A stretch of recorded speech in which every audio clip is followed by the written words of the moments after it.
하나님 말씀은 사도행전 2장 우리 14절부터 36절까지 함께 읽겠습니다.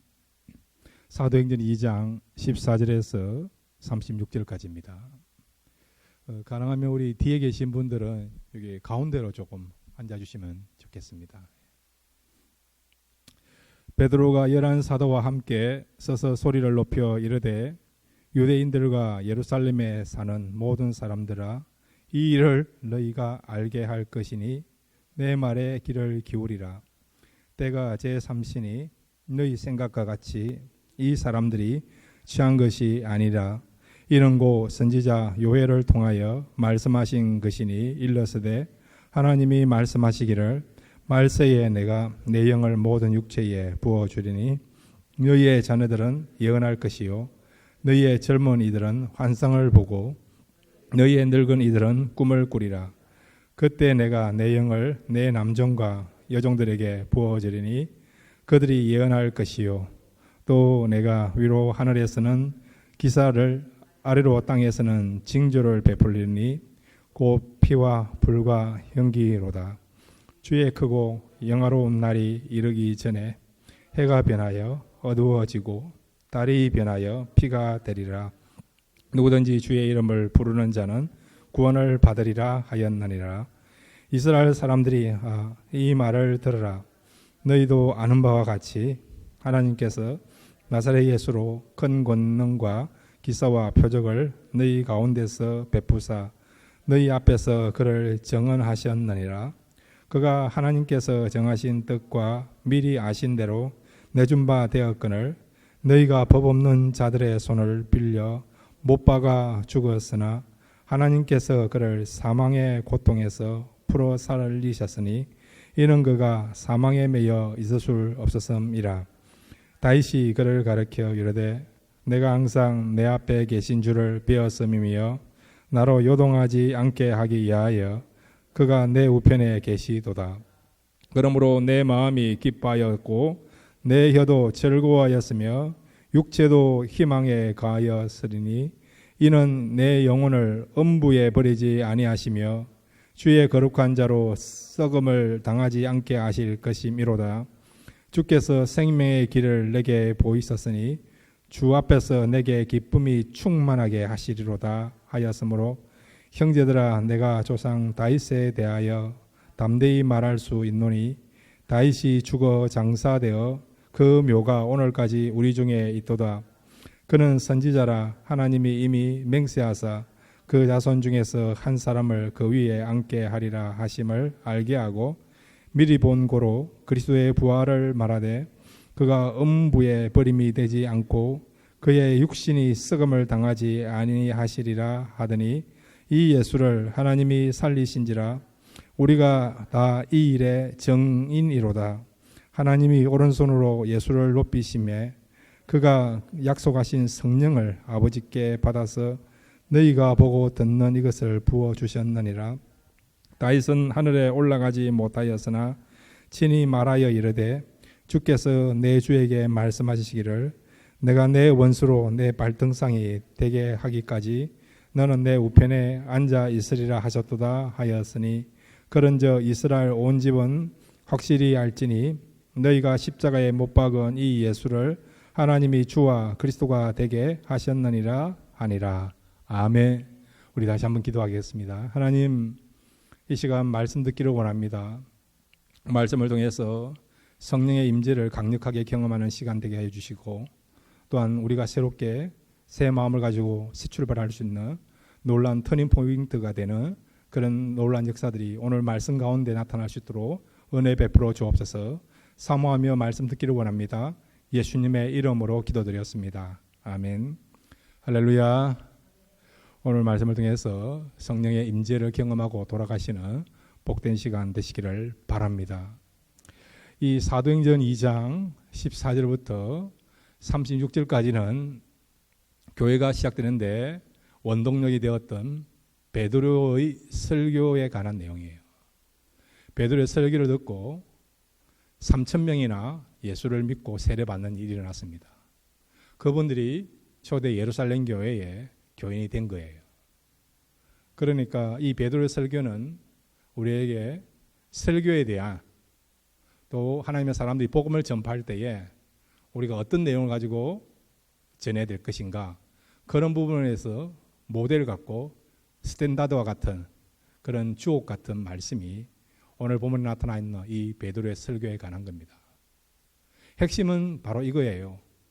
오순절날에 성령이 임하였는데 그 성령을 받고 그들이 복음을 전가하기 시작했습니다.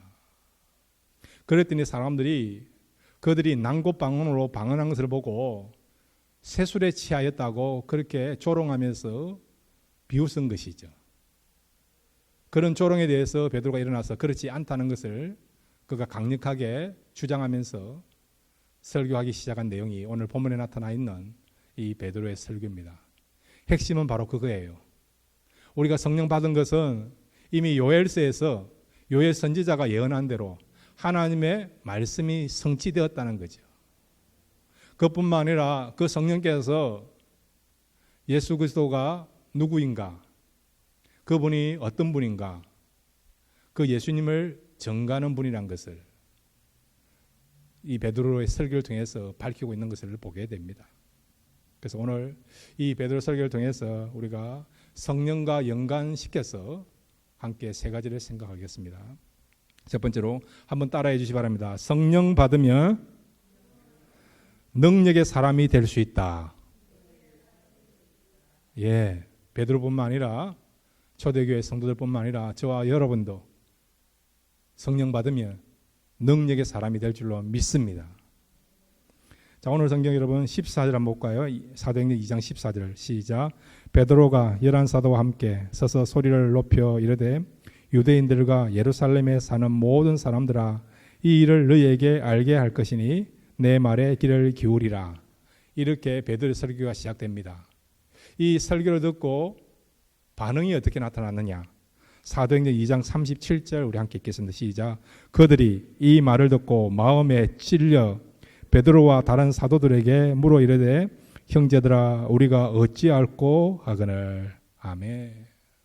설교를 듣는 가운데 하나님이 보내신 진정한 구원자 예수 그리스도를 이 유대인들이 죽인 거예요.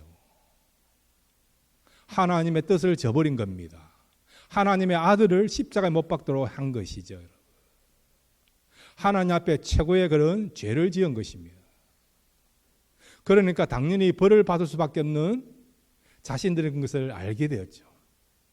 자신들이 한 것에 대해서 찔림을 받아서 형제 우리가 어찌할꼬 고백하게 되었죠. 그러니까 이 베드로 설교 통해서 그 설교 들었던 사람들이 감동을 받는, 찔림 받는, 그리고 그들이 성도가 되고 주님의 제자가 되는 역사가 일어나게 된 것이죠. 자, 여러분, 베드로가 이렇게 담대하게 설교하게 된 그 원동력은 무엇입니까? 겁장이었던 그 베드로가, 성격 급한 그 베드로가 예수님을 3번씩이나 부인했던 그런 베드로가 어떻게 담대하게 유대인들 앞에서 예수 그리스도가 하나님의 아들 되시고 그 다음에 너희들이 그분을 십자가에 못 박도록 하였지만은 그럼에도 불구하고 그분은 우리의 진정한 구원의 주가 되신다. 이렇게 힘있게 담대하게 복음을 증거했는데 그렇게 복음을 증거하게 된 원동력은 무엇입니까? 그것은 그가 성령 충만했기 때문에 그가 하나님의 말씀을 힘있게 능력있게 증거하게 된 것이죠. 여러분. 그러니까 베드로를 진정한 사도로 복음 전하는 전도자로 위대한 설교자로 만들게 된 원동력은 뭐라고요? 성령이라는 거죠. 성령. 그러므로 저와 여러분도 성령 받으면 놀라운 하나님의 역사와 능력을 나타내는 그런 사람들이 될 줄로 믿습니다. 자, 여러분, 디모데후서 3장 1절에 보면 오늘 이 시대에 살아가는 사람들의 모습에 대해서 어떤 삶을 살아가고 있는가 그것을 말씀해 주고 있습니다. 디모데후서 3장 1절부터 5절까지 함께 읽겠습니다. 시작. 너는 이것을 알라. 말세에 고통하는 때가 이르러 사람들이 자기를 사랑하며 돈을 사랑하며 자랑하며 교만하며 비방하며 부모를 거역하며 감사하지 아니하며 거룩하지 아니하며 무정하며 원통을 풀지 아니하며 모함하며 절제하지 못하며 사나우며 선한 것을 좋아하지 아니하며 배신하며 조급하며 자만하며 쾌락을 사랑하기를 하나님 사랑하는 것보다 더하며 경건의 모양은 있으나 경건의 능력은 부인하니 이것은 이 같은 자들에게서 내가 돌아서라. 아멘. 여기 보면 너는 이것을 알라 말세에 고통하는 때가 이르러. 여러분 언제부터 말세입니까? 예수님의 초림부터 그 다음에 예수님의 재림까지 그 기간이 뭐라고요? 말세입니다. 말세. 예수님이 이 땅에 오시는 그때부터 그 다음에 여러분 예수님이 다시 오시는 그날까지가 말세예요. 그러니까 저와 여러분은 지금 어디에 살고 있습니까? 어떤 시점에서 우리는 지금 생활하고 있습니까? 말세죠. 말세. 여기 보면 말세에 고통하는 일이 일어난다는 거죠. 사람들이 자신을 사랑하고 인간관계에서 배신하고 무정하고 감사치도 아니하고 자기를 신으로 생각하면서 자기 중심적으로 살아간다는 겁니다. 그 다음에 경건의 모양은 있지만은 경건의 능력은 없는, 그 말은 뭐냐? 빈 껍데기를 붙잡고 살아간다는 거죠. 외모 지상주의에 빠져서 살아간다는 겁니다. 진짜 중요한 것을 놓치고 그냥 보여지는 것, 그런 것들 붙잡고 이 말세에 사는 사람들이 살아간다는 겁니다. 이런 일로 인해서 사람들이 뭐라고요? 고통당하고. 그러니까 여러분, 우리는 지금 말세에 살고 있으면서 이런 일로 인해서 고통당하고 있습니다. 자, 그러면 이런 고통에서 우리가 벗어날 수 있는 일은 무엇입니까? 다시 여러분 이 베드로의 설교를 한번 돌아가 보면 그들이 성령 충만을 받았어요. 그럼에도 불구하고 사람들은 그걸 인정하지 않으면서 세술에 취하였다라고 조롱하는 것이죠. 분명하게 외국어를 말했습니다. 놀란 능력을 나타냈습니다. 그들이 변화된 모습을 보았습니다. 그렇다면 그것을 인정해야 되는데 인정하지 않고 오히려 어떻게 했다고요? 조롱하고 있는 거예요. 조롱하고 있는 거죠. 자, 여러분 사도행전 2장 13절을 함께 읽겠습니다. 시작. 또 어떤 이들은 조롱하여 이르되 그들이 세술에 취하였다 하더라. 뭔가 현상은 봤어요. 달라진 것을 보았습니다. 변화된 것을 보았습니다. 그렇지만 그것을 인정하지 않는다는 거죠. 성도를 향한, 교회를 향한 세상 사람들의 보는 관점이 그렇다는 거예요. 뭔가 세상 사람들하고는 다르다는 걸 알면서도 인정하지 않는다는 거죠. 오히려 그것을 부정하면서 조롱하려고 하는 것이 세상 사람들이 교회와 성도를 바라보는 시선인 것입니다. 이 베드로와 사도들이 세상 사람들 통해서 술에 취하였다, 새술에 취하였다 그렇게 조롱받았지만은 그것 때문에 그들이 낙심했습니까? 기가 죽었습니까? 아니죠. 오히려 담대하게 말씀을 전하지 않습니까? 그들의 삶에 대해서 잘못된 것을 지적하지 않습니까? 그들에게 찔림을 주지 않습니까? 그리고 그들이 잘못 살았다는 것을 알고 형제 어찌할꼬? 우리가 살 수 있는 길이 무엇인가? 살 수 있는 길을 열어달라고 요청하지 않습니까? 어떻게 이런 변화가 일어났습니까? 세상 사람들이 조롱했어요. 무시했습니다. 교회를 성도로 인정하지 않았습니다. 그럼에도 불구하고 그런 것에 우리가 기죽지 않고 그런 것에 마음에 뺏기지 않고 어떻게 담대하게 말씀을 전하고 진리를 선포하며 성도가 해야 될 일들을 감당할 수 있었습니까? 그 비결은 무엇입니까? 성령 충만함이었다는 거죠. 베드로가 그렇게 했고 다른 사도들이 그렇게 했고 초대의 성도들이 그렇게 했다는 거죠. 세상은 교회를 향하여 조롱하고 무시하고 멸시했지만 심지어는 박해를 하고 고난을 주고 어려움을 주지만 그럼에도 불구하고 그런 것에 마음이 뺏기지 않고 성령 충만함으로 세상을 이기는 그런 삶을 살게 된 것이죠. 디모데후서 3장에 나타난 것처럼 말세에 고통하는 일이 난다는 겁니다, 여러분. 우리는 이미 이런 생활 가운데, 환경 가운데 살아가고 있습니다. 이것 때문에 우리가 얼마든지 고통받을 수 있어요, 여러분. 상처를 받을 수 있어요. 성도이란 것 때문에, 예수 믿는 것 때문에 불이익을 당할 수도 있습니다. 그럼에도 불구하고 이 말세에 우리가 고통당하는 가운데서도 그것을 극복하고 뛰어넘을 수 있는 원동력이 되는 것은 무엇입니까? 성령 충만함이라는 거죠. 성령 충만하면 비록 우리가 지금 말세에 살아가고 있고 이 말세에 고통당하는 일이 있다 하더라도 초대교회 사도들이 그렇게 한 것처럼 성령 충만함으로 세상의 그런 어떤 비웃음, 조롱하는 것들을 극복한 것처럼 우리도 얼마든지 고통당하는 이 시대에 고통 가운데서도 우리가 마음의 여유를 찾을 수 있고 또한 소망을 가지면서 또 담대하게 세상을 이기면서 살아갈 수 있는 그 원동력이 되는 것이 바로 성령 충만함입니다. 여러분, 성령 충만하면 앞으로 세상이 더욱더 악해져 가고 어려움이 온다 하더라도 얼마든지 그것을 이기면서 끝까지 하나님의 일을 감당하며 살아가는 저와 여러분이 될 줄로 믿습니다. 성령 충만하여 고통당하는 이 시대에 고통을 뛰어넘을 수 있는, 그래서 하나님을 기쁘시게 하면서 성도의 사명을 잘 감당할 수 있는 저와 여러분 되시기를 바랍니다. 두 번째로 여러분 한번 따라해 주시기 바랍니다. 성령 받으면 환경을 뛰어넘게 된다. 예, 성령을 받으면 어떤 일이 일어난다고요? 환경을 뛰어넘는. 우리는 환경의 제약을 받고 있습니다.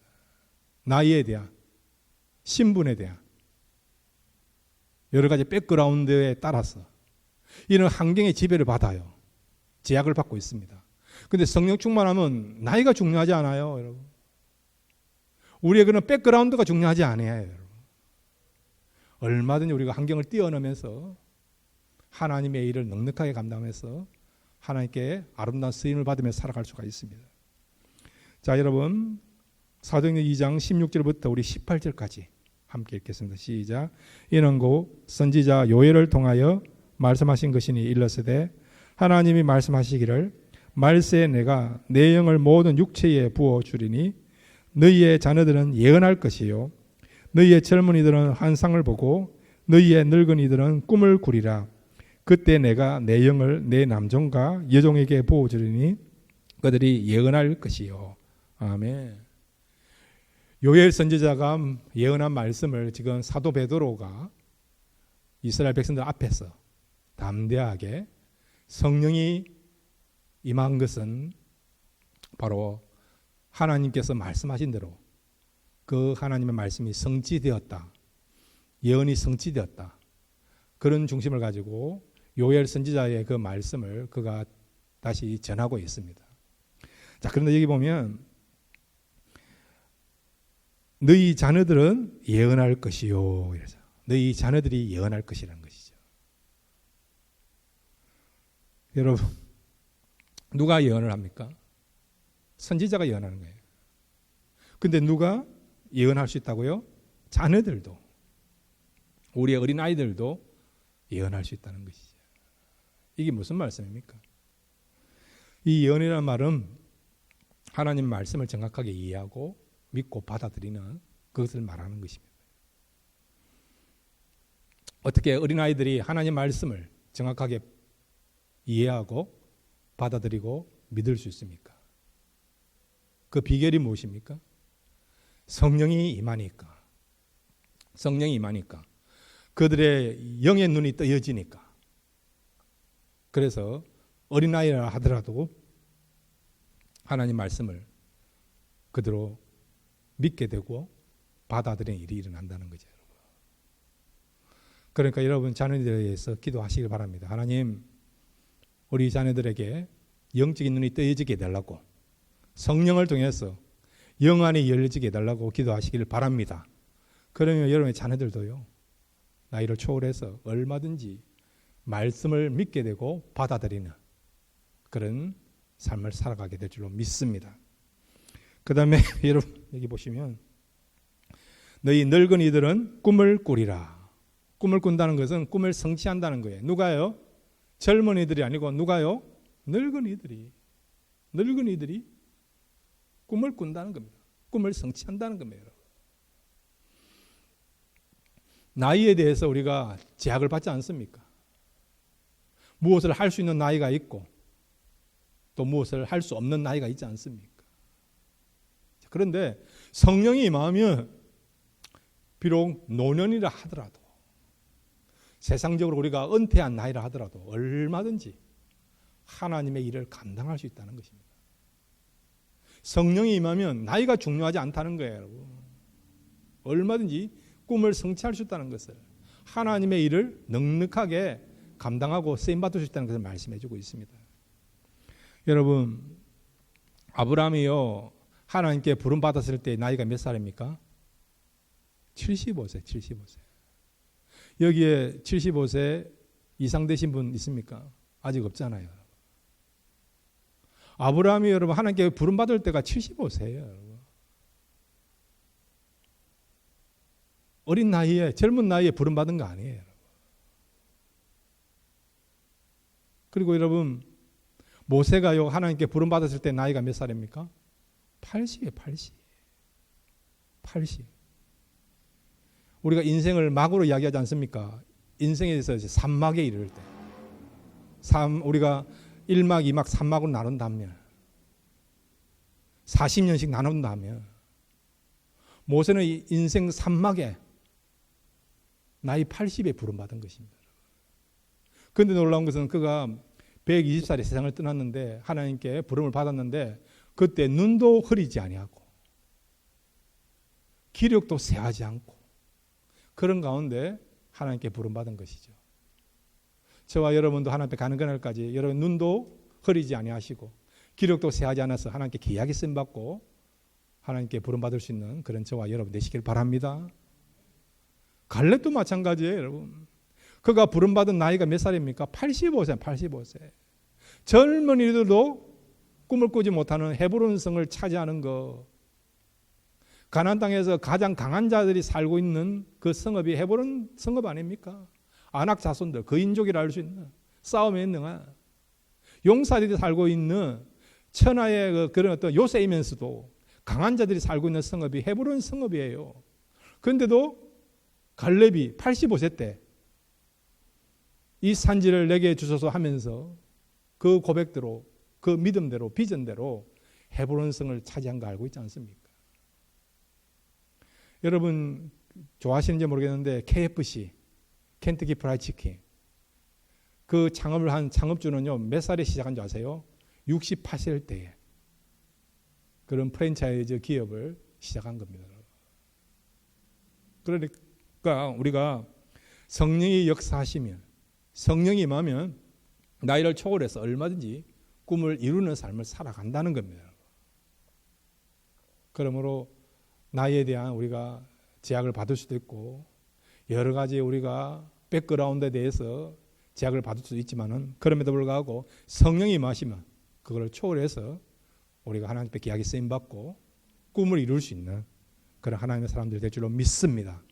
성령으로 충만하여 주셔서 또 여러분이 성령 충만해서 하나님의 일을 더 풍성하게 감당할 수 있는 그런 하나님의 사람들 되시기를 바랍니다. 그 다음에 여러분 세 번째로 마지막으로 한번 따라해 주시기 바랍니다. 성령 받으면 목적을 이루는 삶을 살게 된다. 예, 여러분 성령을 받으면 어떤 삶을 산다고요? 목적을, 참된 목적을 우리가 알고 그 목적을 이루는 삶을 살아간다는 겁니다. 자, 여러분 요한복음 우리 14장 26절 말씀을 함께 읽겠습니다. 시작. 보혜사 고 아버지께서 내 이름으로 보내실 성령 그가 너희에게 모든 것을 가르치고 내가 너희에게 말한 모든 것을 생각나게 하리라. 아멘. 성령이 오시면 무엇을 한다고요? 우리를 진리 가운데 가르치고 주님이 말씀하신 것을 생각나게 한다는 겁니다. 그 다음에 여러분 요한복음 15장 우리 26절 말씀 같이 읽겠습니다. 요한복음 15장 26절입니다. 시작. 내가 아버지께로부터 너희에게 보낼 보혜사 곧 아버지께로부터 나오시는 진리의 성령이 오실 때에 그가 나를 정언하실 것이에요. 아멘. 성령이 오셔서 무엇을 정언한다고요? 예수님을 정언해요. 성령은 자신을 정언하는 게 아니에요, 여러분.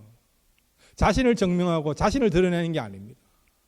성령이 오시면 무슨 일을 하느냐? 예수님을 증언하고 예수님을 드러나고 예수님이 하신 말씀을 기억나게 하고 예수님이 하신 말씀을 믿게 한다는 거죠.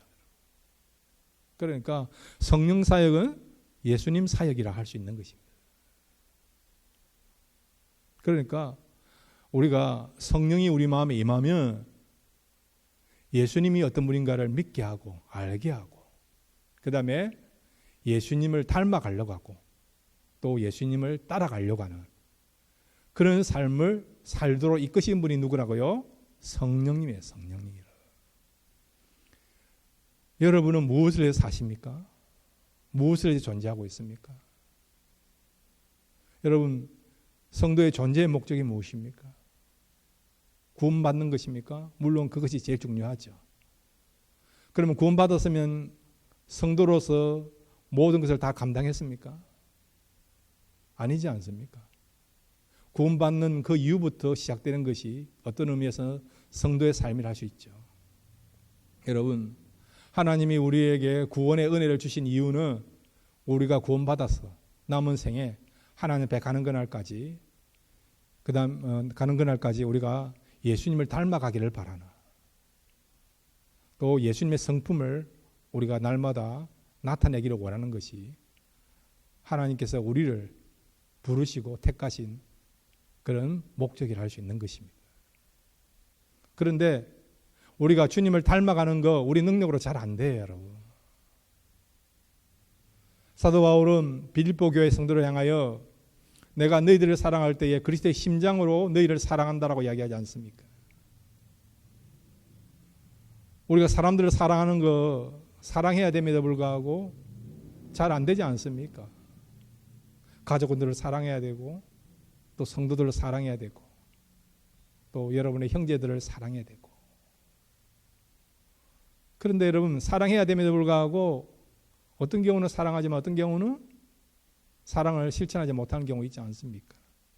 그런데 우리 마음에 그리스도의 그 사랑이 부어질 때에 성령의 마음으로 성령께서 그분이 우리에게 오셔서 주님의 사랑을 부어주실 때에 우리가 진정한 사랑을 실천할 수 있는 자리까지 나갈 수 있는 것입니다.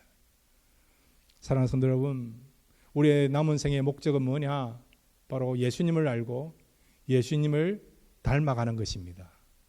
성령께서 주님에 대해서 증언하시고 주님의 말씀을 기억나게 하시고 생각나게 하시고 또 주님의 삶을 우리가 본받고 닮아가도록 하게 하여 이 땅에 오셔서 우리 속에 내주하시고 또 우리 속에서 충만케 역사하시며 우리의 삶을 이끌어갈 줄로 믿습니다. 날마다 여러분 성령 충만해서 주님의 삶을 닮아가는 그 성도의 바른 목적대로 살아가는 저와 여러분 되시기를 주님의 이름으로 축원드립니다.